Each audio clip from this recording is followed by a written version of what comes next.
समझने की कोशिश कर रहा हूँ। संजय सिन्हा जी, बाजार तो यही चाहता था कि रेट बढ़ाना रोक दें, तो बाजार में तो एकदम रोबस्ट तेजी आनी चाहिए, खुश क्यों नहीं हो रहे?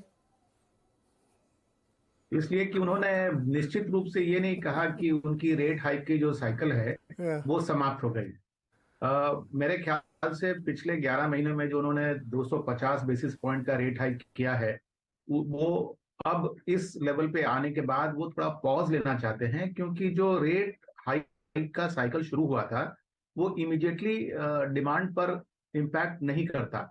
उसका इम्पैक्ट जो है वो 2-3 क्वार्टर के बाद ही आता है। आज अगर आप देखें तो जिस तरह से होम लोन के रेट्स ऊपर चले गए हैं, मेरे ख्याल से उसका कुछ असर तो जरूर डिमांड पर पड़ता होगा। तो रिजर्व बैंक ऑफ इंडिया की जो सोच विचार है उसमें एक कारण तो ये रहा होगा कि हमने जो पिछले 11 महीने में रेट हाइक किया, क्या उसका इम्पैक्ट बाजार पर या मार्केट पे हो रहा है, वो एक पॉज करके उसको देखना चाहते हैं। लेकिन अपनी ऑप्शंस उन्होंने खुली रखी है।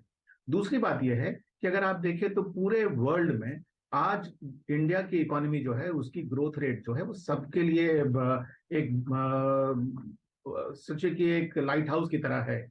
और पिछले पॉलिसी में उन्होंने जब जीडीपी ग्रोथ रेट की अनाउंसमेंट की थी, उससे इस पॉलिसी में उन्होंने उसको 6.5% कर दिया। ये जो पॉलिसी रेट्स अगर वो लगातार बढ़ाते रहें बिना रिव्यू किए, तो हो सकता है कि हमारी ग्रोथ की इंजन जो है वो ऐसा ना हो कि अभी जो थर्ड गियर में है वो बिल्कुल आके फर्स्ट गियर में लौट जाए।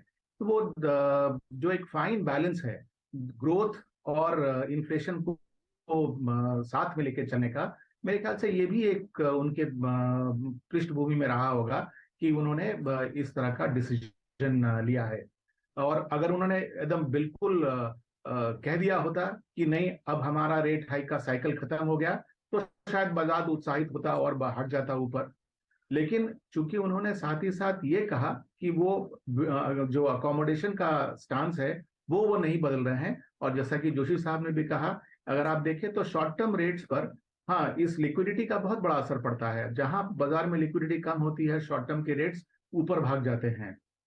तो रिजर्व बैंक ऑफ इंडिया भले पॉलिसी रेट ना चेंज करे, लेकिन लिक्विडिटी के द्वारा वो शॉर्ट टर्म में रेट्स को इन्फ्लुएंस कर सकता है। और जब चूंकि कंपनी इंडस्ट्री को वर्किंग कैपिटल के लिए एक बहुत बड़े